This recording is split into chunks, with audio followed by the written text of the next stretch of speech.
This episode is sponsored by Verpa. It's a virtual reality assistant looking to take the back end stress out of your business. Mate, I feel so good I was working today. Do you? Cool, I never heard that. Mate, it's my first, apart from taking the lights down, it's my first proper job. Yeah, that's true. So it's nice. It's nice to get the... Can we... I know we fucking are bang on about the lights, but you've gone through the whole cycle now. Having lost almost a week of work from taking them down with almost no additional money, are they still worth the extra money you get in December? Yeah, they are. I think they are because it's all front loaded. It's all front loaded. It's not really front loaded though, because I feel like the cost to put up the lights is worth what you charged. Like, I feel like you've done yourself out of an additional service taking them down. Yeah, I know what you're saying. Yeah, Or you could have gone 80 quid to put them up and 40 quid to take them down. Yeah, so I've just squeezed another score out of them. Yeah, you got a little bit of extra money. Yeah, I mean... I was thinking about this for a little while. And yeah, you are right, because, mate, that first week was just a little bit brutal. But there was the weather to work out and all bits and pieces like that. So, I mean, if I weren't buying the house and I weren't using all the money for that, I would have seen money left over. Does that make sense? Oh, because you would have rolled into January. Because as it was coming in, it was going out. Because obviously, like solicitors and stuff like that. So if I never had that aspect that's of it, when I had to do the house. So that's that case you caught. No, it's got everything to do with your house, mate. That ain't gone to court yet. No. But that's I was thinking about it, and yeah, I think that's what it is. It's just all front loaded, and it was, mate. If I could, I thought the lights was healthy, bro. I'm not gonna lie. Like, the lights was easy for me anyway. The lights was easy. I think you're gonna do them this year. I think I'll do them this year again. So we'll come back to it next year because you're going to be you'll probably be bigger, as busy as I was this year with the windows. Yeah, all being well. And it'll be interesting to see your viewpoint on it. If I don't, when you're almost delaying, like 500 quid a day for free work, effectively. What, free work in January, but you also got to push it in December as well. Yeah. So, like, how many lights can you do in a day?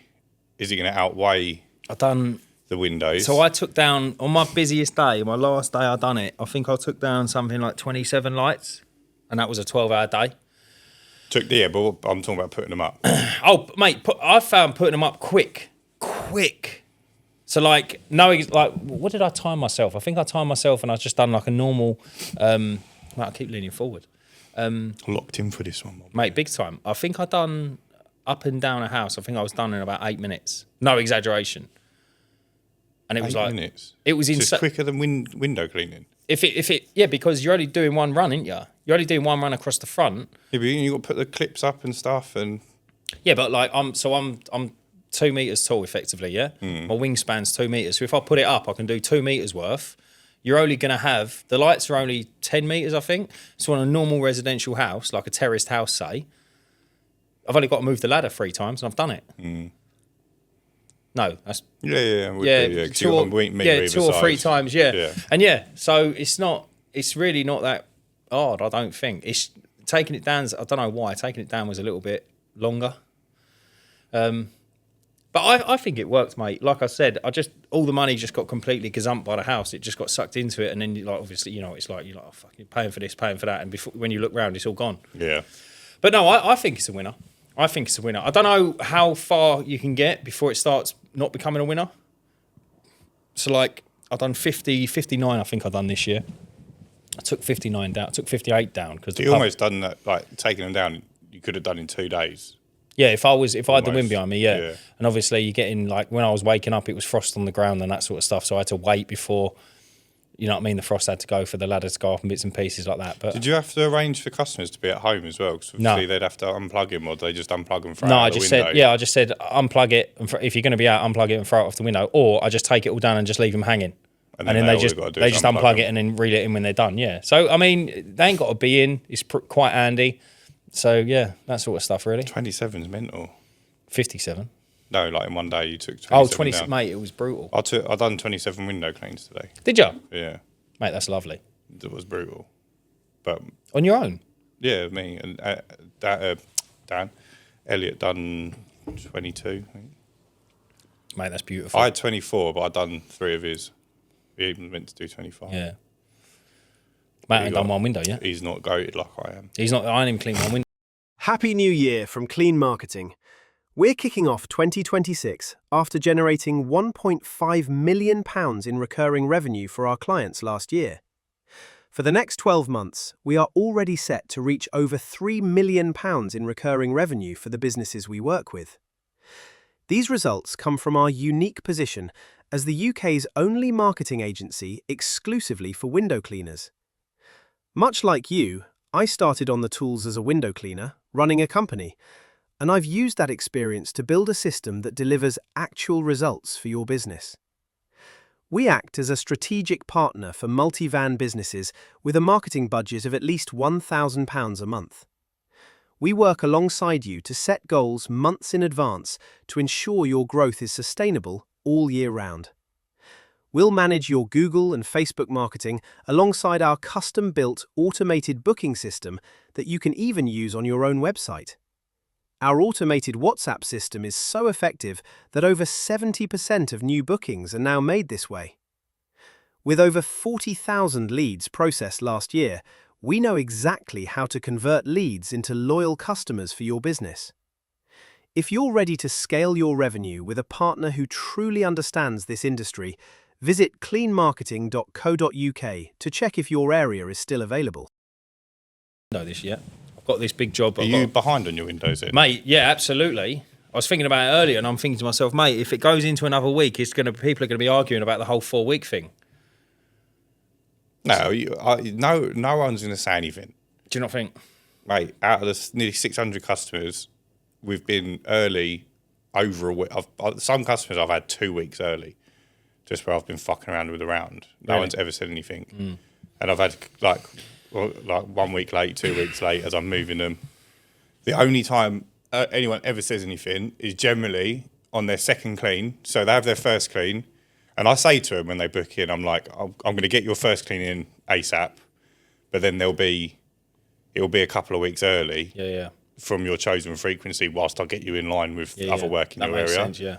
And then they still question it. They're like, I'm not expecting you for another 2 weeks. It's like, no, I explained to you. Yeah, it goes on the round, yeah. You're on the round. So going forwards now, you'll be every 8 weeks or whatever. If they're a 4 weekly, generally their second clean will be 2 weeks late whilst I get them on the round.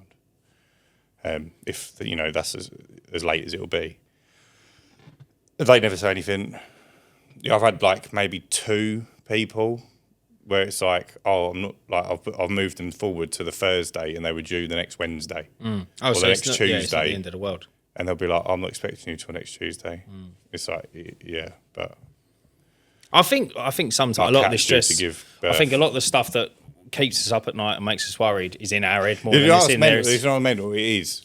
Like the big thing for me, I remember when I was growing, the big thing for me was like, I'm going to lose all my customers and I go without registered. And now, like with the Discord, lots of people going through that transition. They all think the same. And everyone thinks the same. Yeah, totally. Like, I'm going to lose. Should I do 10% now and 10% in a few months? Bro, just stick 20% on. You'll lose maybe 10% of your customers, but you'll come out better off. Yeah. Well, revenue-wise, but the VAT man would take all of that. But yeah, mate. But yeah, everything is like a big, oh no, everyone's going to leave. But they don't. Generally, what you think is going to happen doesn't happen. Yeah, pretty much. is the general rule. You get that in all aspects, don't you? Like even when you're cleaning anything, you sometimes, like in your head, you think, oh, it probably could have come up better. Customer comes out and goes, mate, this is great. Yeah. And like you can notice one tile that's a little bit wafty, or you know what I mean, one little patch that didn't come up, but they're like, mate, this is incredible. So yeah, I think a lot of it's in our head. Yeah, big time. There was mate, kicked off a mental roof clean today. You're doing more than just a roof there, aren't you? Mate, I'm doing everything. What are you doing? Tell the peoples. So big old roof clean for a family friend, one of the biggest ones yet. Roof clean, obviously gutter empty, and then they said, oh, we're gonna have to get like one of the outbuildings painted because it's getting a bit green and algae. And I said, no, I can hit it with hypo. And they were like, do you mind? Like, can you do that? And then I was like, can you come just clean all the pressure wash all the driveway again? all the rear garden and that. But mate, that took a whole day last time. But where I cleaned it and I sealed it last year, so I'm thinking it's just going to be a little surface cleaner jobby, and just a rinse down. What did you seal it with? Pure seal. Yeah, it should be then. Concrete sealer, yeah. I mean, it still looks shiny, and you can... just be dirt on top. Yeah, just exactly that. Just low pressure it. Yeah. Wash, my boy. And then, clean the gravel. I'm going to do a video on the gravel cleaning, because it's a bit of a problem I've seen that no one really tackles yet. So, you get, a stone, like a shingle driveway. So eventually the grass starts growing in it, and then starts literally turning it into soil, like compacting everything. So I cleaned it once from before, and what I done was I just raked it with literally just a normal garden rake. You raped it? No, I raked it. You're fucking menace. Brutal, isn't it? Yeah. Everywhere you go, just raping. Mate. How do you even do that to stones? No, put a hole in the ground. No, what do you call it? Give it a rake. Give it a rake, and then when it's all agitated, get a blower, petrol blower, and then blow all the, obviously, dirt, soil, moss, everything out, and then I just hit it with a bit of bio. But I think it's quite a lot. I reckon a lot of people... What, it needs doing again? It needs doing again, yeah. I don't know why. Strengthen that bio this time. Yeah, I'm thinking it doesn't... I'm thinking bio don't maybe not work on... it doesn't adhere to stones, like actual... No, but it should have soaked into the ground. Well, that's what I think's happened, and it's gone. Maybe. Yeah. Maybe. Just wash it But away. yeah, just give it another little go and then see where we end up. I mean, it still Someone looks will good. tell us in the comments. Yeah, how we're doing it all wrong. Yeah. Probably my mum. She don't watch this, bro. She don't like it. But yeah, bro, other than that, all good in the hood. I nearly bought another round this week. No way. Yeah. Mate, it's nearly fucking... Who's trying to call me? O2. We're dead. Yeah, so a round came up. Actually, Patrick from Abacus sent it to me. Gave me the heads up. It was cheap. It was like 2x. Is this the one on... Canvy, yeah. I see this on Facebook. Facebook. He was a young lad. He was 19. Mate, they feeling all right? Double calling me. Double parked, bruv, in the inbox. Don't be doing that. Come on. Yeah, so what happened, he hadn't cleaned it since before Christmas. And his van clutch had gone. If you've been watching the podcast for a while now and you're serious about growing your business, you need to head over and join the Uncleanables Discord. We've got 170 plus business owners inside, including multiple 6+ van operators, all sharing real advice, real numbers, and real experiences. No nonsense. It's just $14.99 a month, which is less than one window clean per month. You'll get guidance, accountability, community-exclusive events, and private discounts with popular brands throughout the year. And by joining, you'll be supporting the Uncleanables Podcast, which ensures myself and Ryan can keep producing top-quality content for you guys all year round. So if you want to join, head over to theuncleanables.co.uk/join. We'll see you inside. It was a nice round. For some reason, he wanted to give it up. There's a few red flags for me. It was a good round. It would have taken him not very long to service it. Probably like a week's worth of work for him. So about 150 jobs. But 140 of them were in Canvy, and then there was like 10 to 20 other jobs just like dotted about. If I can just interject, if anyone doesn't know Canvy, it's a very, very, very small island. Yeah, isn't it's it? tiny. It's tiny. extremely look up small on a map. island. People will know, have heard of Canvy. Yeah, It's yeah. got quite like renowned, isn't it? But it's really small. So all the work's been pretty compact. Most of it was on one of the mobile home parks, I think. And yeah, so not that I didn't trust him. I don't really trust anyone I don't know, but he's young. It was all on squeegee, but he knew it was cheap. How far did you get? Did you look at the actual monetary value of the houses? Yeah, he showed me the rounds. Excuse me. I didn't get to see the individual pricing, but he's all in squeegee, and he showed me all the rounds where it was all broken down. So there was like 2.7 in Canvy, and then there was like 300 quid's worth of work dotted about. The 300 quid's worth of work probably would have just gone. So it But like, there was like one in Ingatestone, one in Romford. There was one in Basildon, which probably would have added into our round. But he wanted $6,000 for it. That's what he asked for. So I said, I'll give you $6,000. I said, but I'll give you $4,000 up front, and I'm giving you $2,000 after we've cleaned the first time. Because one, you haven't serviced it in over a month. And two, I don't know you. I'm not just going to give you $6,000 on the promise of this work. Like, for all I know, half of that work hasn't even got an active job anymore. Like, you don't even clean it. Like, you know, either that or like you come to the office and I look at where they've all last paid you, you know, and shit like that, which... Was he understanding with what you're saying? Not really, no. He just wanted the money up. He wanted the money. Before talking about anything? He was like... So he came back to me and he was like, I don't want to do that. We do $5,000 up front. So I was like, still a bit of a red flag because I'm like... We're not there yet. We're not talking about the funds you're yet. But you don't want any risk in this. Yeah. Like, I'm a 4-van company, like, from everyone else looking at it from the outside, I'm a 4-van company with a head office. Like, I'm not going anywhere, bro. Like, if I give you $4,000 and then don't give you the other two, like, I'm here every day. You can just come down it. Like, I don't want that on my doorstep. I'll give you the two. I'll write a contract up. Like, I'll sign it. No problems. Like, I'm not the issue here. Like, you're the one that's the unknown in the situation. Yeah. So I was like, I'm happy to do the 6, 4 and 2, but in the end, I agreed to the 5. I was like, I'll take the risk because even if half the work didn't exist and we retained 50%, it was still. And you're in Canvey anyway, ain't you? Yeah. It would have been a nice bolt on, and it still made 1,500 quid's worth of work for $5,000. It's not the end of the world, is it? 4x. That, you know, less than 4x. It's still an okay price in my head. So I was like, cool, consider it sold. Then he texted me back and he was like, don't make business decisions without sleeping on it. I'll text you in the morning. So straight away I was like, oh, mate, you're waiting for a better offer to come in. Like, I'm not playing that game. Did he say that? Yeah. It was like don't really make weird. a business decision without... But you've met him. Like, you met him where he's at. Yeah. It was very strange. But I know, like, he's young, yeah? So he wants as much money. I get it. I have nothing against him. But he said that, and I was like, I either ain't going to hear from him or he's going to try and run me up. That's what's going to happen. He's going to try and bid me against someone else. Lo and behold, an hour later, hi, Ryan, I've got 2 really strong offers at $6,000 cash. If you can do $6,000 cash before Saturday, you've got a deal. At this point, you still haven't looked at him yet properly. No, I didn't. I was working, so I was like, I'll deal with that later on. And then he called me like 20 minutes later. I was desperate to get this deal done. I said, mate, send it to the other person. Yeah. I said, I'm not interested. I'm not going to start playing a bidding war with people. Like, there was too many red flags. Like, if I knew him,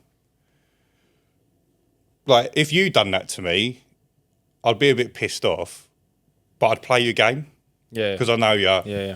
I know the work's good. Like, and I know you just want as much money as you can get for it. And like, it was cheap to begin with. I get it. But I just felt like there was a bit too much risk on my end. It was all his way, wasn't it? Yeah, and like, when you're starting, it was almost like a bit of a scam. It's like dangle the carrot. Yeah, totally, bro. Like, it's there. Like, it's yours for the taking, but you just need to put in a little bit more money. Mate, I would have done exactly what you've done as well. It's a shame because it would have been a nice add-on. Yeah, of course. Like, but then, it would have been nice to bolt on $3,000 a month. But then, like, a scenario like that, the geezer that bought it, he might after a week turn around and be like, "This is shocking." Yeah. This is I've done a right wrong in here. He might not. It might be the best deal ever. But unfortunately, when it's wrapped up like that, and that's why I think you got to play level-headed, though, ain't you? Yeah, and also you can't let your emotions getting massively. And also, there's so many moving parts with buying around. Yeah, it's like you're always going to get that sort of techie side of it, isn't you? There is an element of risk which I was happy to take, but went 100% of the risks on me. Yeah. And also you're 80% of the money out. Yeah. And then working out, like you might have given him say 5k, realised it's a pile of shit and gone, look mate, this ain't for me. And he goes, yeah, don't just leave the one then. Just leave the outstanding grand. Like, don't worry. No, he didn't want the outstanding grand. He wanted just 5. He said not 5 and 1. He dropped his offer by £1,000. Oh, okay. Sorry, pardon me. Yeah, pardon but me. I had to pay the 5 up front. That's what he wanted. Yeah, see that's It's mega red red. flag- That's red- mega red. Yeah, that's Because what I'm saying. it's like you would have bought it at 6, but like Yeah, like, I'm telling you, I buy it at 6. Yeah, Like, all I want to do is see it. yeah. Yeah, that's wild, bro. Yeah, it was a bit mental. Maybe that's his first round. Maybe he's just not educated though. Yeah, but that's what I'm saying. He's young. He's 19. Like, and I said, fair play to him. I said to him, look, bruv, you're 19. I know, I get it. You want as much money as possible. They're going to give you the 6k up front. It's a good deal. Go with him, yeah. It's a good deal. It's not for me, yeah. It's a good deal. But, like, I'm here to do a business deal. It needs to make sense. Like, I can't, like, as much as I'm probably in a better position, I still can't take £6,000. Still a lot of money, Yeah, mate. Yeah, of course it is. especially in January. Especially when you know as well. Like this is another thing. Mate, this is beautiful because it's almost like when you know what that £6,000 can do for you, you're more reluctant to give it, aren't you? Yeah. Because it's almost like, mate, if you've got the 6k, you've got it. It's not like I've got to get the money together and then like work it off. It's fine. It's chilling. Like the 6k is just in my account. I can send it over to you. But that's the easy bit. Let's work out the hard bit first, because ultimately the £6,000 you can use. You know, if you drop that on ads, say, or a leaflet drop, you'll be all right. Yeah, the work will come from the £6,000. £6,000, arguably, you could leaflet drop the whole of Canvey for 6k. Probably less. Yeah, exactly. And have a steak dinner after. I might do that. I might do that. That's a fucking shout. I might book that this week. But yeah, it's crazy, mate. It's crazy. Mate, that's wild. You could. I'm going to do it. But mate, I'm going to do it. But do you see what I'm saying? It's I'm like going to do it because there's going to be some fuckeries with that round moving over where there'll be a portion of that work that doesn't stick with the new owner, regardless, and they're going to be looking for a window cleaner. It sounds a bit brutal, but yeah, like especially now that if you're hot on it as well, Mate, like, that's done. I'm going to put it on my to-do list right now. I like being a little menace.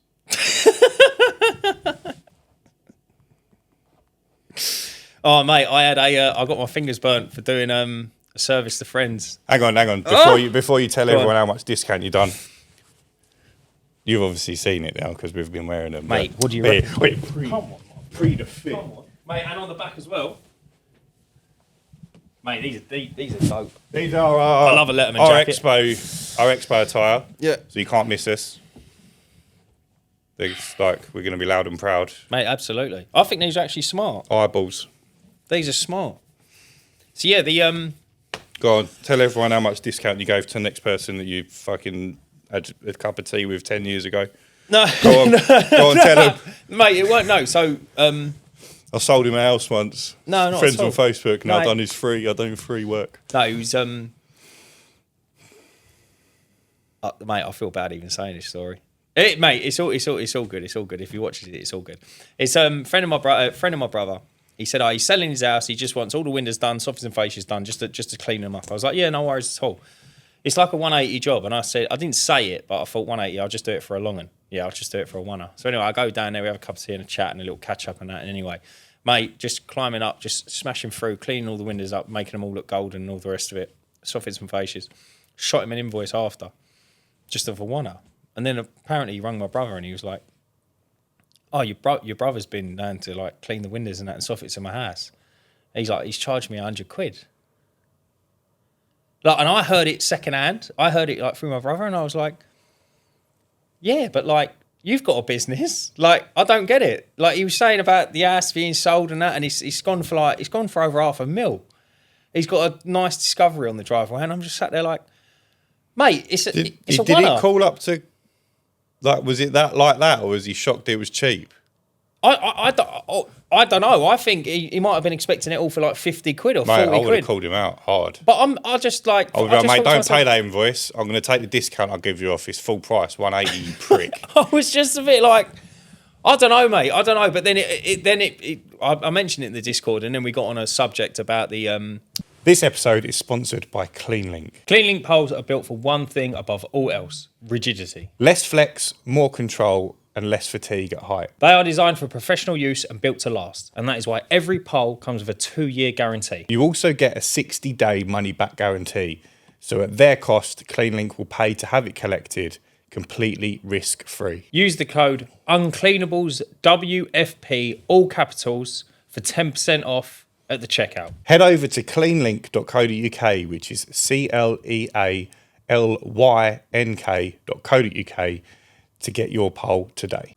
Yeah, and then we chatted in the Discord, didn't we? And it's like, there is a bit of give and take, but I don't think a 180 down to £100 a dishonest service. I don't think, anyway. Wait, you had no reason to discount him? Even that as well. But I was just a little bit taken back by it, and I thought to myself... But you obviously didn't give him the price up front. No, I didn't. So it's something I always do now. Like, I get messages all the time. I've had like 3 this week. They're like, can I book you in to come wash our windows back and front? I'm like, yeah, where you based? Access, XYZ. You know, we could probably fit you in on Wednesday. Like, once they've confirmed the price, obviously. And they go, yeah, brilliant, book me in for Wednesday. I'm like, you don't even know how much it's going to cost. Right. Yeah, it's very And true. ultimately, you're asking for a one-off deep clean, and you're never going to come back to me again, probably. No, they won't. So it's going to be like 50, 60, 70 quid, depending on the size of your house. Yeah. And then you never hear from them again. No, it's like, totally. well, thank fuck I told you the price, because we would have had beef when I'd done it and then sent you an invoice. So, yeah. I don't get it. I don't get it.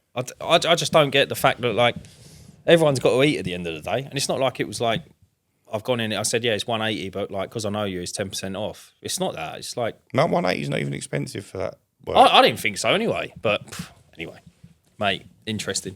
But people with money, I think, I don't know, like, they lose reality. They lose sense of reality. I think the minute you say, like, a friend or a friend's got a service, and then, like, there was a couple of good comments, and one of the good comments I see as well is like, mate, if they, it's not that if they're a true friend, but like, mate, you'd pay full price because you're trying to help someone out. Right, they don't get a discount on Yeezys. Yeah. Or they don't go to Fannels and ask for a discount. They don't get a discount on their Canada Goose. Don't go to, but he didn't get a discount on his disco, did he? Yeah, exactly. Yeah. Right, you pay full price for that. Pay full price for everything. It's just as soon as, like, yeah, I know what you mean. It's... We said in the Discord, didn't we? Like, I don't give a discount to anyone, not even my family. Like, everyone pays the price. And it ruffled some feathers, I think. There was a good point Taylor made. He was like, would you charge kids? Because if you charge your mum and dad, you charge your kids, wouldn't you? I would, yeah. But, like,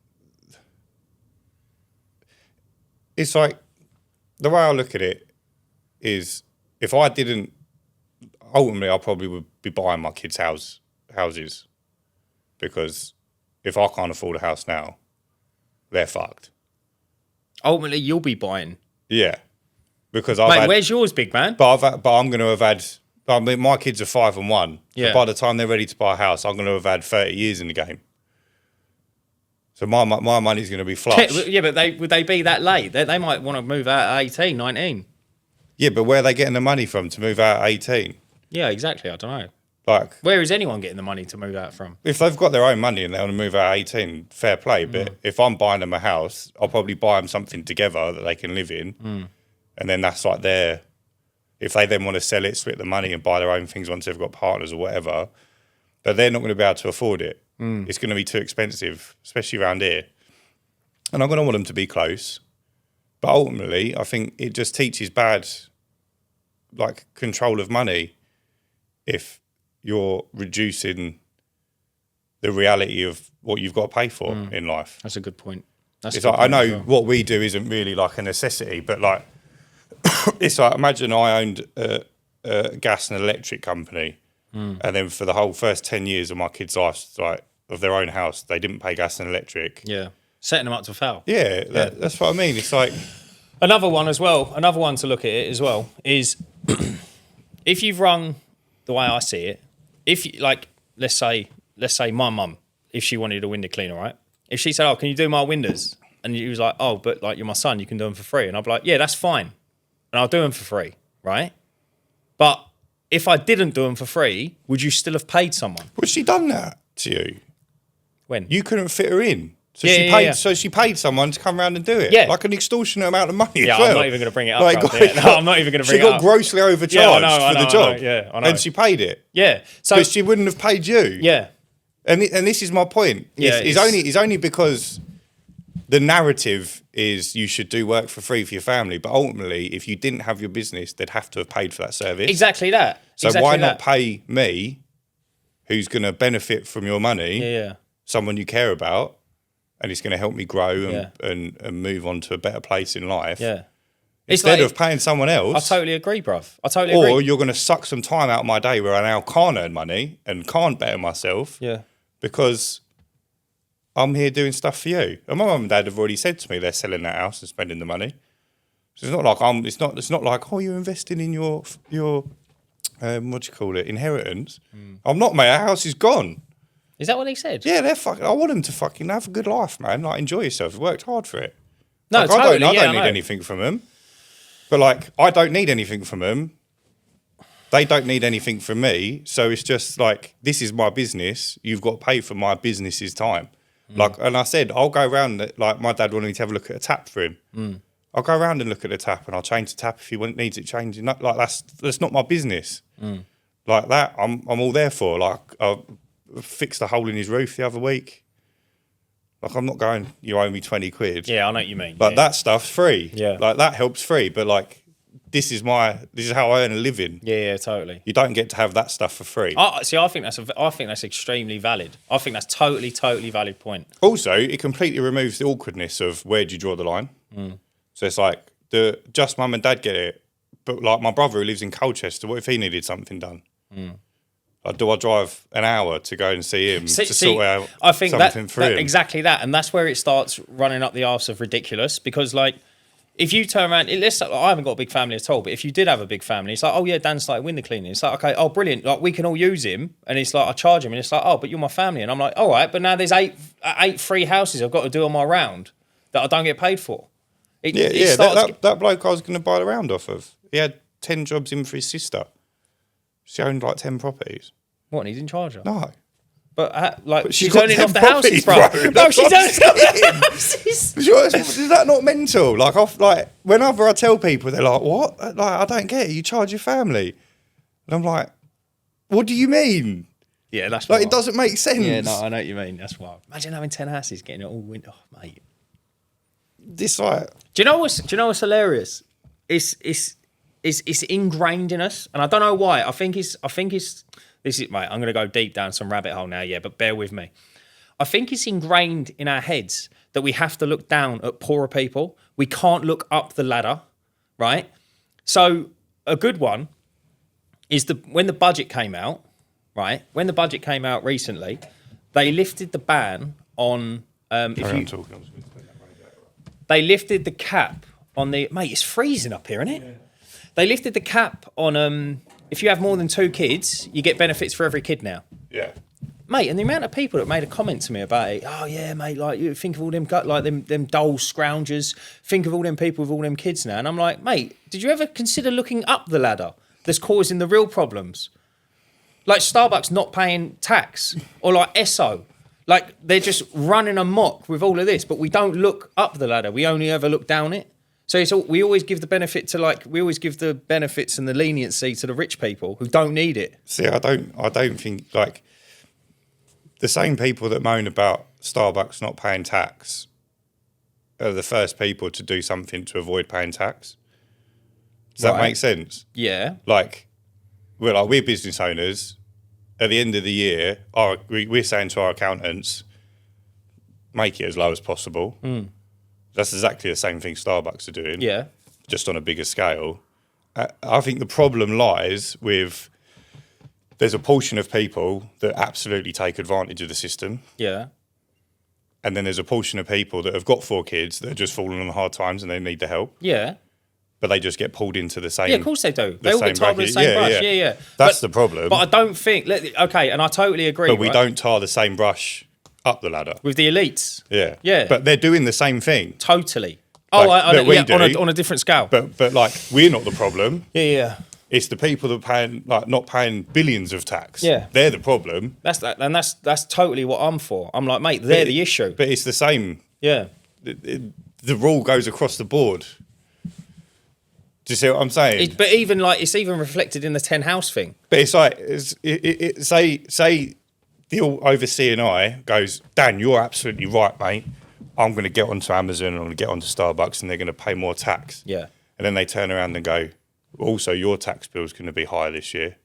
I'm and you go, what the fuck have I done? But I'm not an elite, mate, turning over hundreds of millions. No, but it's the same. No, it's not. It's just on a different. Like, why should they pay more tax because they earn more money? No, mate. There's How does that make sense?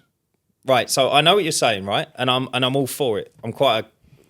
My outlook's quite. I quite like the whole capitalist thing because it's like I think like business owners drive business, yeah? And ultimately they bring in an awful lot of money into the economy, and I'm all for that, and it makes sense, and that's how countries grow, etc. That's how I think. But when you're turning over hundreds of millions and you're paying something astronomical, like 3 million in tax, that's totally unfair. I don't think it. I think there's propaganda when it's like that. Where's the blower? But it'll be like Amazon would have turned 150 billion, but Yeah. they've paid 3 billion in tax. Yeah. But that 3 billion in tax is more than like half the country's tax bill. Yeah, I can't. Do you know what I mean? Yeah, though? I know It's relative. I get it's a small amount for what they've turned over, but it's still a larger amount than that's coming in from any other source. Yeah, to a degree. But then, like, so let's say, okay, so if I've got this right, so Starbucks, for argument's sake, right, it's not a British company. Costa is, Starbucks ain't. If they're earning money here and they've got, like, say, 450 outlets up and down all over the country, I don't know the actual figures, but let's say they do, and then let's say they turn over, say, 300 million, however much they turn over. If they manage to channel it through and go, oh no, like, we had the rights for this cup and that and all the rest of it, and we only paid 2 million, you've sucked 300 million out of our economy to just like filter off into America, but you haven't paid the right tax where the money was earned. How many people do they employ? Yeah, hundreds. Thousands. Yeah. Probably tens of thousands. Okay, that's fine. Yeah, that's fine. It makes sense. But you're ignoring like that aspect. Because you're all on minimum wage, mate. Yeah, but it doesn't matter if they're all on minimum wage. They're providing Now jobs imagine to the economy. Yes, yeah. Like, imagine they go, well, if you want to make me pay tax, we're gone. Yeah. And now all of them and then coffee there's shops, 30,000 staff members that are now on benefits. Mate, but then all of them coffee shops now, where they was taking a prime place in a high street, all go, and all small mamas and papas people take them over, and then it's like, and that money stays in the economy. The high street's dead, bro. That's not happening. Mate, they've got... Go walk down Southend High Street, half the shops are empty. But Costa's still there, bro. That's what I'm saying. That like, they're still there. Costa's, they're the Starbucks, ones providing jobs to the economy. It's not like ultimately, if that happened, and small businesses were able to afford the rent and rates on high street shops, they might employ 1 or 2 people. Right. But Costa are providing jobs for 10 people per location. Yeah. But I feel like you're not looking at it on a broader scale. Like the majority of the money. You are right. They do bring employment, etc. That's how economics works. So it's almost like the government will let them pay less tax because they're providing value to the economy. Yeah.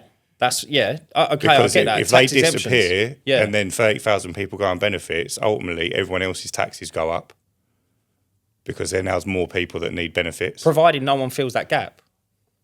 But why would someone fill the gap if they're now being taxed at a higher rate? There's no benefit. No, I know what you're saying, but I think you need to bring it down a couple of levels. Like the people, like let's say tomorrow every Starbucks disappeared, right? And all the members of staff, okay, we're gone, yeah? Right, everyone sign on that was once upon a time in Starbucks. It won't be long before them shops get filled because there's a need for a coffee shop there. Yeah, I get what you're saying, but it'd be like if the government turned around to you and said you can earn 100k on your own, and we'll charge you whatever, or just under the VAT threshold, and you'll pay whatever in tax, or you can grow and you can employ someone, but now we're going to charge you 70% tax. You just wouldn't employ someone, would you? You just stay at the 90 grand and just have a nice life. Yeah. That's the same difference. Mate, the difference is they're not paying anything. They're not paying anything. They're allowed to not pay anything. It's Why? not that they're avoiding it. Why? It's because they're providing jobs to thousands and thousands and thousands of people. And they're paying rent to landlords' shops, and they're paying rates to the local councils. Yeah. Mate, I totally understand so they what only you're pay saying. whatever in tax to the government, but there's VAT, there's rates to the councils, there's national insurance. Which is what anyone would have had to have paid anyway. But they're doing it on thousands of scale. Yeah, I know what you're saying, but anyone filling that gap would still have to take all of that on. What I'm saying is, it's not. I know what you're saying. They wouldn't be paying the VAT if it was a small coffee shop only turning 40k a year, owned and right, managed. I'll bring it to our terms. Yeah, let's say there's a window cleaning company starts up, right, and he's global and he's national, right. All right, let's say what's his name? Who's the young lad we had on? Ralph. Right, 25,000 customers. Yeah. On his right. So let's say, I don't know. Let's say he's running at say £1 million profit a year, for argument's sake, right? But he's in the Cayman Islands, and he's paying the lads the wages, and he's paying this, that, and the other, and he's remote. Every morsel of profit, whatever he works out and his way, and he's got a good accounting in order to hide everything. Let's say at the end of that, he's left with 350 grand, completely just gone out the economy, gone to the Cayman Islands. He's on his yacht and he's sailing around. The only thing he's not paid is corporation tax. I know what you're saying. I just think you don't know what I'm saying. Like that's the problem. You're not aware of all the other taxes that you've got to pay before it gets to corporation tax. Like that's what's left over. I get that they're avoiding that bit, but if you add up all if you're getting that they're avoiding it, do you not think they're the problem? No, I don't think they're the problem. What do you think the problem is? I don't think there is a problem. The single mum with 3 kids. No, I don't think there is a problem. No, I think there's a problem with what's the word I'm looking for? Like outlook. 50 years ago, it was like you get up and you get a job and you work. Yeah. But now there's less get up and go. Like people don't want to start a business. They don't want to work because they don't need to. What's there then for them? Benefits. Yeah, I know. Like you just get a house on the council. Like I know someone who literally doesn't work and has a flat paid for. They pay for her gas and electric, her council tax. Like there's no reason for her to go and get a job. No, yeah, I get that. If you want your quality of life to never exceed what someone can give you. But the quality of life isn't bad. It's not like she's like sitting in a cold flat. No, it's not. No, you know what I mean? You can survive on it. You can survive on it, but I personally wouldn't call it living. I'd call it survival. She goes on holiday. Yeah. She has money left over to do stuff like that. So it's like maybe. Like there's no motivation. No, I agree. And then you want to start a business, and you get hit with all the turnover taxes. Yeah. And it's like, why am I even doing this? Mate, it's horrendous for small companies to start up. It's horrendous. Yeah, totally. It's ridiculous. I agree. But I don't think there's a problem with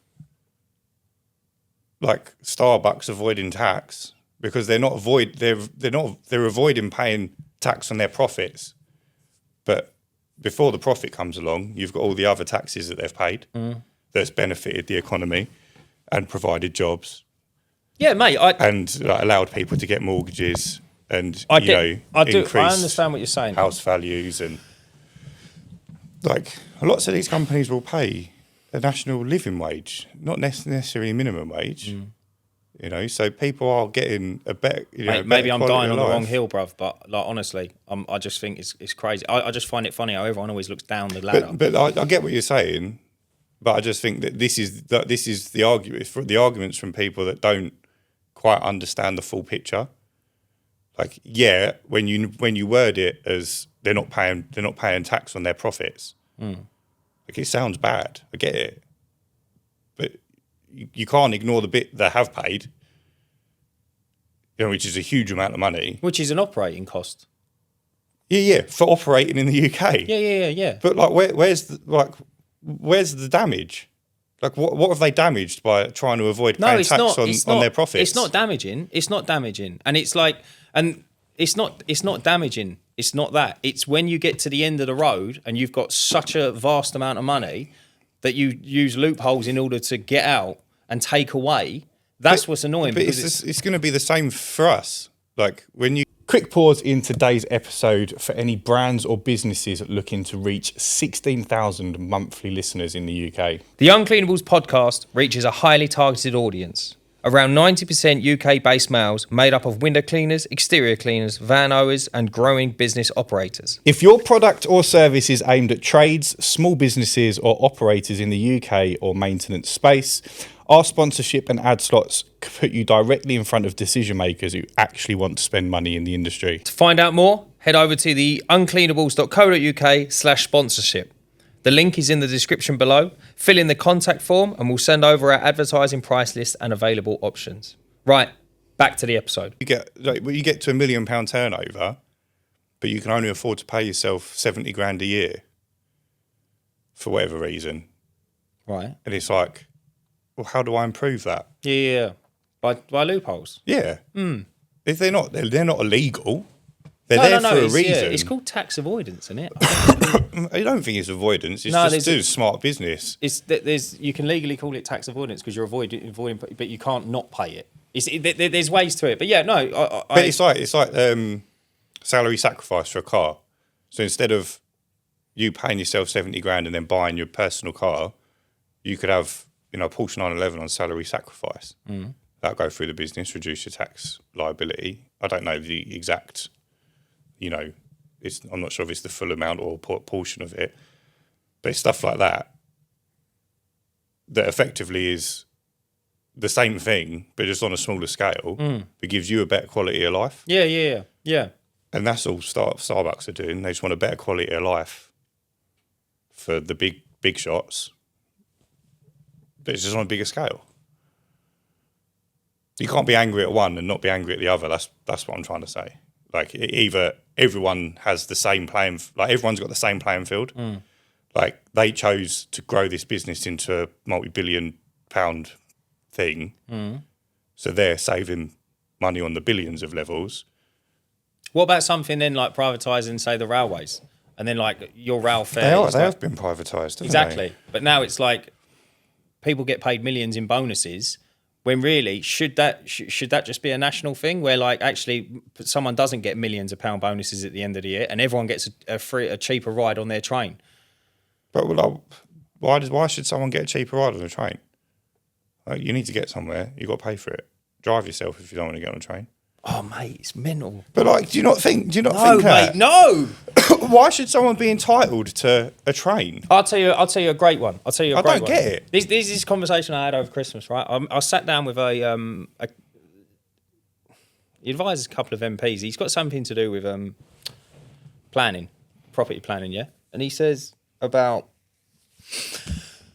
we was basically talking about land buying, acquiring land in order to build houses, right? And he says we work with an ethical builder. I said, right, okay, so like explain it. And he says, look, so say on a £25 million housing project, right? On a £25 million housing development, say, the developer might walk away with something along the lines of between 6 and 7 million profit at the end of it, right? Now that's came from obviously building the houses and then selling the houses, right?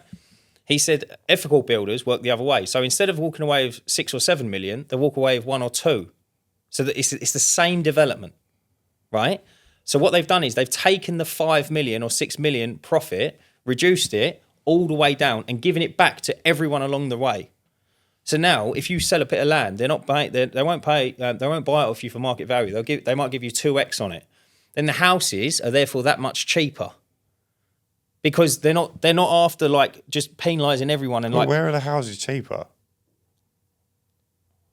As in what? Where does that exist? Because I've never seen it. No, mate, I haven't either. So I reckon what happens is that 5 or 6 million that they put elsewhere is a tax write-off. So they won't pay any tax on their 1 or 2 million, whereas the non-ethical builders would pay tax on their 6 or 7 million. And that's the way the world works. They're just playing the long game. Yeah, you'll pay tax on your profits, wouldn't you? Yeah, whether you've earned 100 grand out of it or 100 million. If you've got 1 or 2 million quid profit, yeah, but you've bought a plot of land for 3 million quid, that offsets your profit. Yeah. So you wouldn't pay any tax on your £1 or £2 million profit. But if you've got 6 or 7 million quid, but you've bought a £1 million plot of land because you've paid market value, then that doesn't offset your 6 or 7 million quid.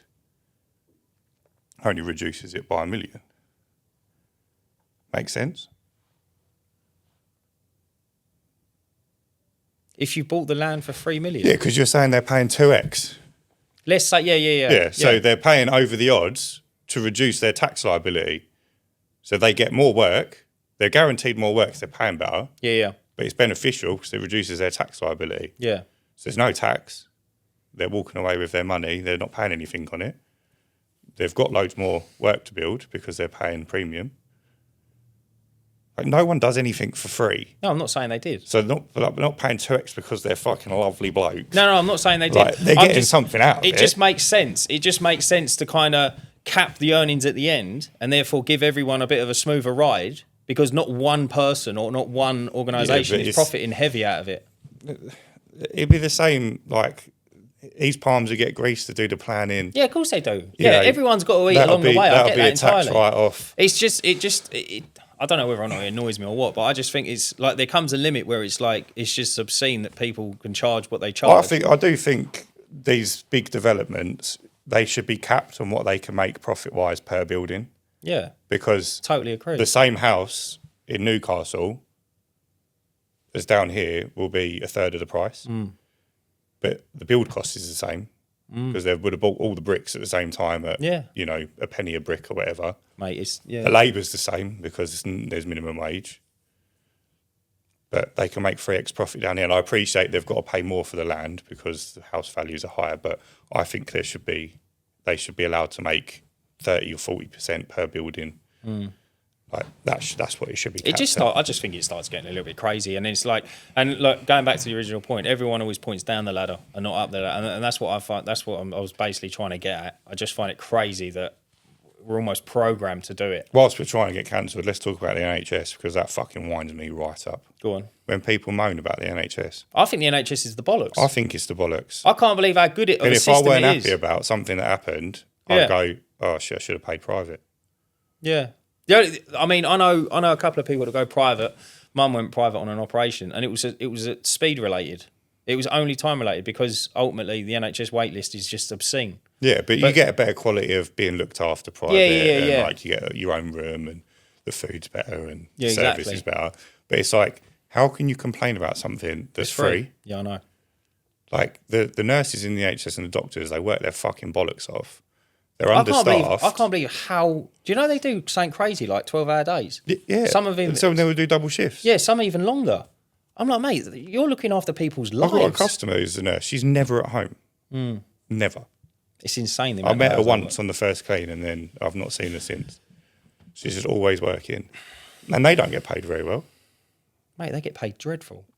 And then they've got people coming in like mouthing off because they've had to wait 4 hours. And there was a post on Facebook the other day, in hospital for this, there's people in the corridors, it's disgusting. It's like, go home then, bruv. You're in a hospital, mate. You're not everyone needs help. Yeah. Like, if they haven't got room for you, what are they going to do? Like, they're trying their best. Like, if you don't like it, pay. Mate, so that's the alternative. Yeah. If you want a bed in your own room, it's there. Like, it's the other side of the coin. Mate, I agree. I agree with you. It's a shame. It's a shame that, people... And then that goes down, like, that's the same thing I'm talking about with train. What? Bus. What? Like, no one's entitled to anything. Like, if you want to get somewhere, if you want something done, like, and the NHS is free, doesn't make you entitled to it. Like, you have to wait the same as everyone else. There's a waiting list. I think they see people on severity of the injury as well. So depending on what you go there with, like when I cut the top of my finger off, I was in and out in 15 minutes. Yeah, that's incredible. Bandaged up. Yeah. And I had an appointment for an operation a week later. Yeah, you can't moan at that. You can't moan at that. I chopped my finger off. What hospital did you go to? Southend. Mate, that's incredible. But I chopped my finger off. Like, that's serious. If you're going down there because you've got like ache in your leg, granted, it could be a blood clot and you could die. Blood clot? But... like, your health, you're there. They can't prioritise you over someone who's chopped their finger off, mate. No, like, mate, they've got, I get it.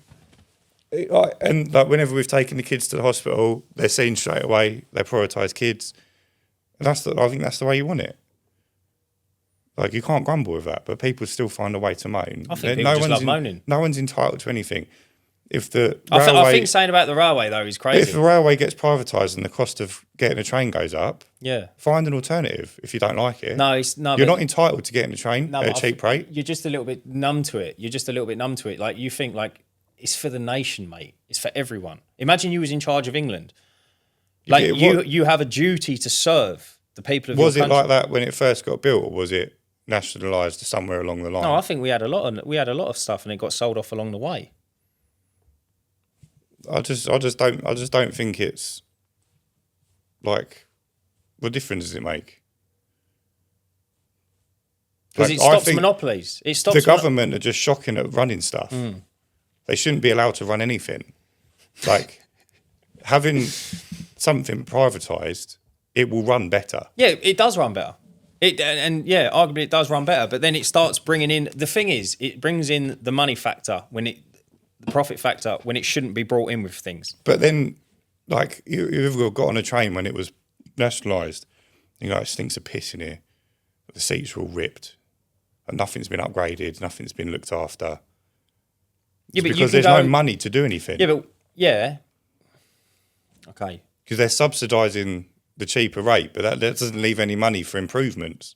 No, so there's ways. And that's the problem. Yeah.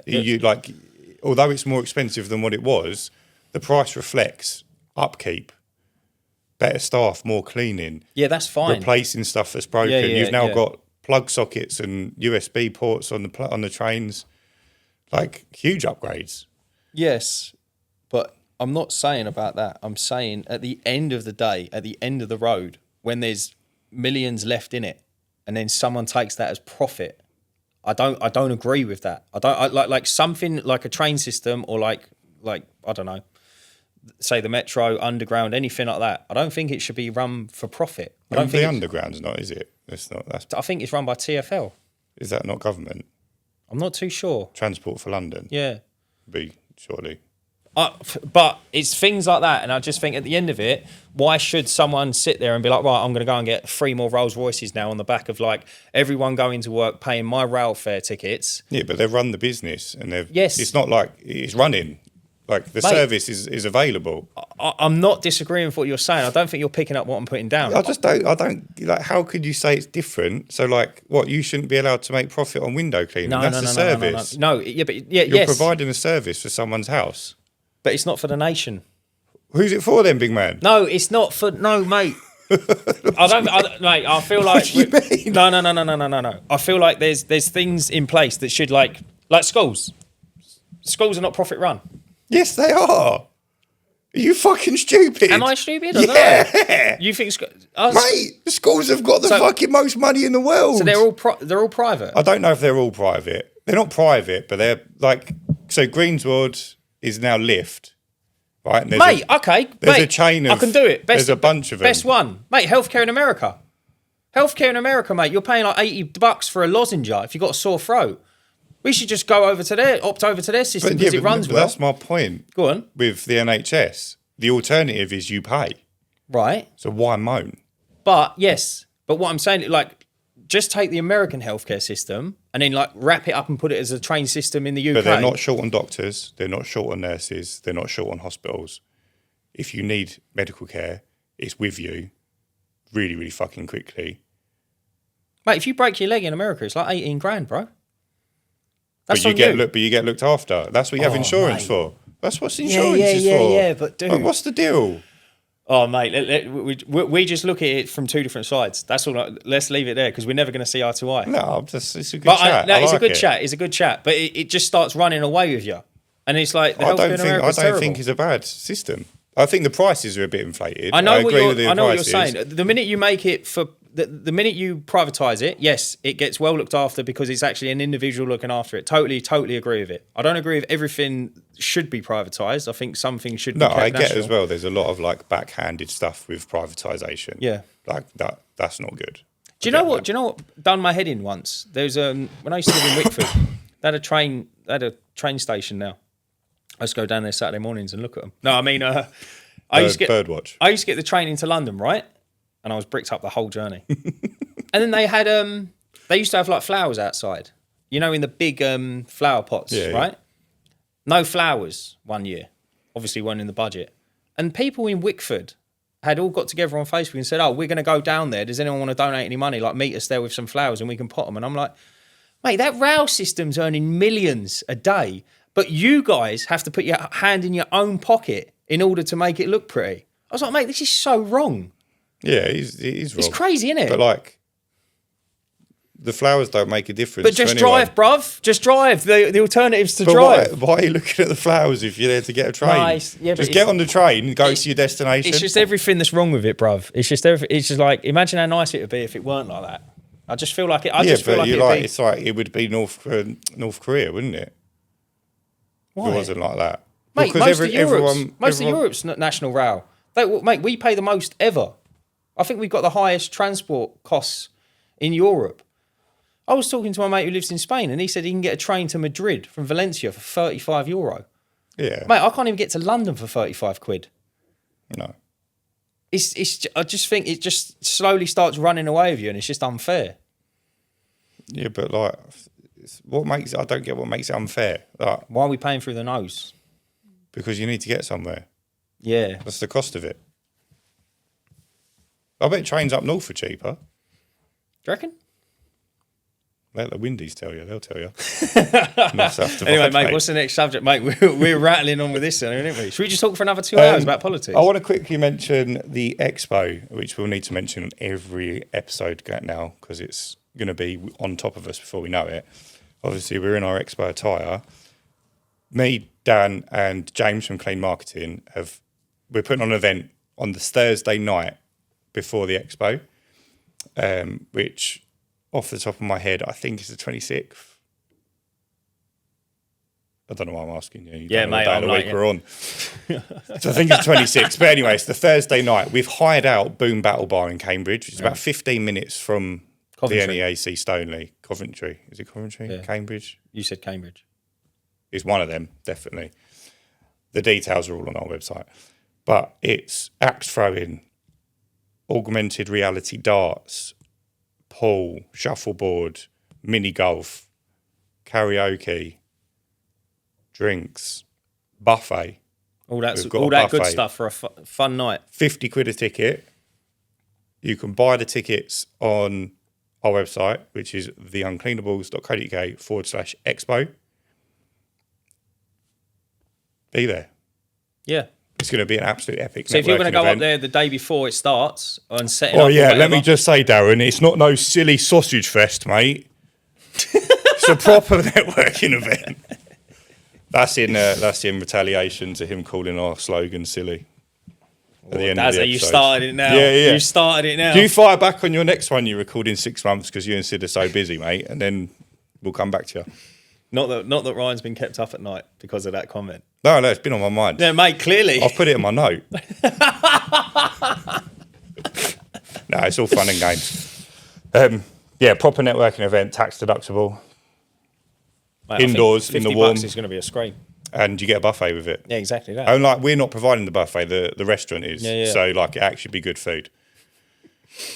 Might just be a load of cup of Yeah, soups. you don't want to eat what me and Dan just chicken and rice. Yeah. But yeah, it's going to be fucking awesome. There's going to be, I think we've sold like 10 tickets already. Yeah, if you're going up there the day before, rather than being on your own, you might as well come along. I don't know if any of the exhibitors watch our podcast, but they will be getting an email about it in the next week or so. There you go, mate. But yeah, I just wanted to mention that quickly because it will be on us, I think. We'll be on our way up there. Did anyone reach out about Centre Parks? I don't think they did. No. No one to me anyway. So we'll just go, mate. Just me and you. Yeah. I spoke to a few people on the phone today. It'd be more romantic if it's just me and you anyway. More acrobatic. Yeah. Coming in, bruv. What's the week looking like? Mate, we're just run down with Windows at the moment. Done 49 today or something. What, you're playing catch up? It's not even catch up. We're not late. No. No, we just a heavy week on the Windows. Just got busy. I had a little bit of a shift around. I've got a roof booked in next Friday, so like some work got moved. So now we've got 50 jobs next Thursday, which is going to be testing, I think. Elliot can do 25, can't he? You can do. I think we 25. both do 25. Yeah, it's all in Rayleigh as well, so it's super compact.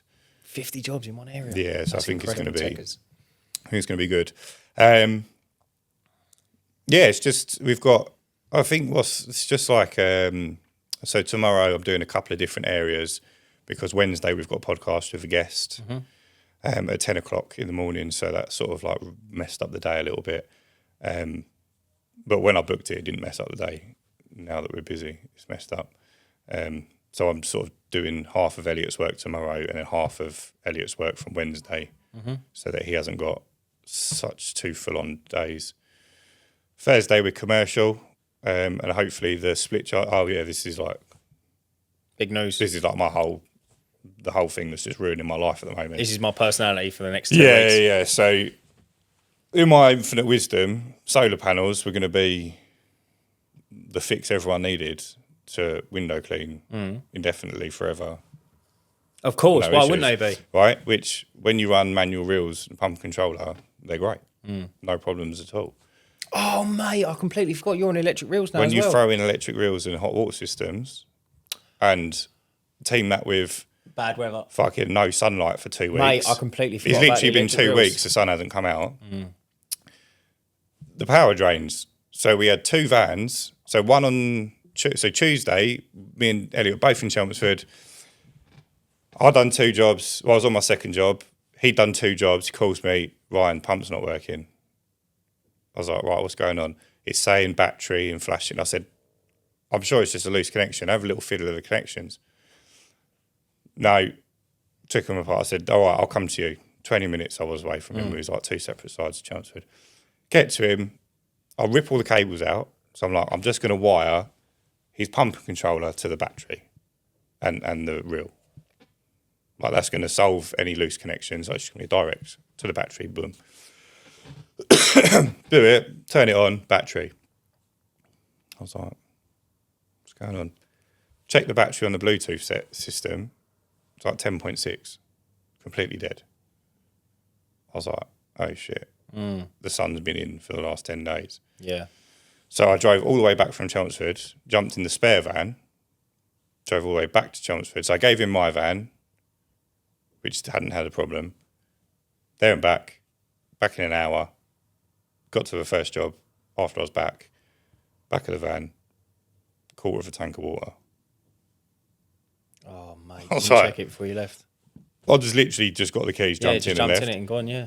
Luckily, I wasn't too far away from Ross at, I think it's UC Clean. I think it's Bickernaker, isn't it? Yeah, Bickernaker. So he's got a little shop supply water system.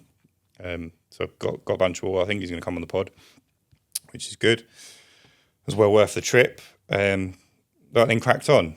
Then the next day, I wasn't on the tools that day. And Elliot was like, can I just take your van? Because I needed to sort out the wiring in his van. So is he done with all the insurances and all the vans now? We got fleet. So we can jump in just any... yeah. Is that how it works? Yeah. You couldn't because you got points. So Cheers, bruv. Just call me out like that, yeah. You're a shit driver, Yeah, so you can't. you're mullered, mate. If you've got clean license and you're over 25, you can jump in any of the vans. Or I have to add you to as a named driver, then you can go in any of them. So he jumps in my van, takes my van so I can rewire his van because obviously I'd ripped all the wires out. And I was like, he didn't have a very busy day. He got 5 jobs in and he's like, your battery's like dead. No, another one. And that one had died. So had you been using that one as well? Yeah, so I'd done the Monday, Tuesday, and we just had so we just have the hot water on. It's all working. Hot water, electric reels, pump controller, and because I'm turning the pump controller on at like 5 o'clock in the morning to cycle the hot water through the system. So it's been working on, for like 5 hours before, like 4 hours before you even really kicked off. Mate, I can't believe that. So, so what's the answer then? Split charge relays, which I didn't want to do. I don't know why I didn't want to do them. But fortunately, I found a split charge that connects to the van battery Terminals, yeah. and the solar panels both go into the same box. And then that charges the leisure battery. And then if the leisure battery's full, it will push the power back to the van battery. Oh. So it will keep them both. Are you going to DIY that? Yeah, it's just cables put them together. Yeah. It's super simple. So they're coming hopefully today, tomorrow. And then Thursday I'll get that put into Elliot's van. And we should be back up and running hot water every day. I need to do some monitoring. Your electric reels, can you manual override them? Yeah, you can put a handle on them, yeah. Yeah? Maybe do that? I mean, Well, I want to fix the problem. Yeah, rather than run into it later It's on. like pointless having $1,000 worth of electric hose reels and then using them manually. Yeah, totally, yeah. I'm just thinking while it's bad weather, like you might just have to So, do it for January, February. Over the weekend, Elliot's van fully charged and then he finished today on 12.1. My van didn't fully charge over the weekend for some reason, but it died on Friday. I don't know what's going on, to be honest with you. It's all a bit brain frazzling. It's the last thing you need, isn't it, really? Yeah, my brain's not equipped to deal with problems at the moment. We're in growth mode. Yeah, I know. I don't need issues. But comes with the territory. Yeah, of course. I hear you. Like, and worst case scenario, we just rip the hot water out and just go back to pump controller and reel. Split charge relay, job done. But I think it'll be all right. I think you'd be all right. Everyone seems to manage with hot water, doesn't they? As soon as a split charge relay and you're done. Yeah. That's it. Yeah, I just thought that the lithium battery in Elliot's van would be all right. But my battery dropped down to like 10.5, so I don't know if that's damaged it. I don't think so. I don't think it would. I mean, once is all right. I've got a spare battery anyway. But if you're running it down all the time, then yeah. But yeah, I know. But yeah, that's been fucking me up this week for sure. And like we're so busy, I haven't even got any time. So like we're on the commercial work together on Thursday. Then we're going to come back here and try and sort out his van. Hopefully we get it done, mate. You should do. You should do. Hopefully. No, you should do, bro. But yeah, you're just on that big job this week? Yeah, mate, just on the big job. I've got a couple of bits and pieces. I've got a leaflet campaign going out now, which I'm not really geared up for, but I just got this one big job I need to get knocked out and done, and I'm hoping I'll be done probably Wednesday, Thursday, and then Friday I can jump back on the windows, and then I can just crack on then, and then even going into next week, then I can just carry on as I am. When's the leaflets going out? They're going out now. They're going out now in South Woodham, so... It'd be nice to get a few more jobs there. It would be, mate. It would be, yeah. I mean, it's an extremely small town. Your woman only does South Woodham, didn't she? Yeah. It's an extremely small town, but then once that's done, then, yeah. I mean, even if it's 10 jobs, I'd be happy, to be honest with you. But yeah, mate, other than that, that's about it. Pop down to Solo Press. Yeah. You know, the printers, mate, what a gaff they got. Yeah, it's nice, isn't it? Isn't it unbelievable? I like couldn't believe how many units they had. Yeah, I think they got 3, didn't they? 3 units. Big old gaff. Just filled with printing stuff. Yeah, it's insane. There's another big printing company down there called Kestrel Print. So we used to get all of our stuff for AMG from. Oh, really? Yeah, we didn't spend a lot of money with him, but he treated us like royalty. We went down there, he gave us like a tour of the factory. Really? Yeah, I think he was just really expensive for what he'd done. And it was part of the... Was he like mega excited about all these printing machines? No, not really. Mate, I love people that are passionate about... Taught us about how they do it. So when they do a print run, they create like a ghost version of the print. It's like I don't know, it's like a metal plate or a plastic plate. Then they put that in the machine, and then that's what prints. That's why it's cheaper to get more printed than it is less printed. Because the cost is just to build the mould, effectively. Pretty much, yeah. How clever. Yeah. Yeah, I thought it was quite cool. There's a printing company over there, though. Acorn Print or something. I don't know if you see them on the way out. Might be worth us going over there one day. Mate, just introducing ourselves. I met two people. I met one bloke in the printing game, and he was an old man when I met him. And he had a really good life. And he said that he managed to get in with someone, you know, the circuses.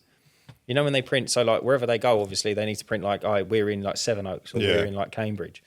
He used to get them, and then he used to get literally the flyers to say that we're in Cambridge. But he had like a couple of circus companies, so they would all go to him. And like when I was sat there thinking about it, I thought to myself, mate, they must have kept you so busy. Yeah. Constantly on the go, didn't they? But you get in with It'd be like getting in with anyone, really, isn't it? Yeah. It scares me doing that. What, circus? No, just being What would you having one big client doing a lot of your revenue. But then, so would you turn them away then? We've had this conversation. No, I wouldn't turn them away, but I'd water it down. Go on. Like, let's say a college rung you now and said, we're going to give you 100 grand's worth of work a year, which is like a third, say, would like, I don't know.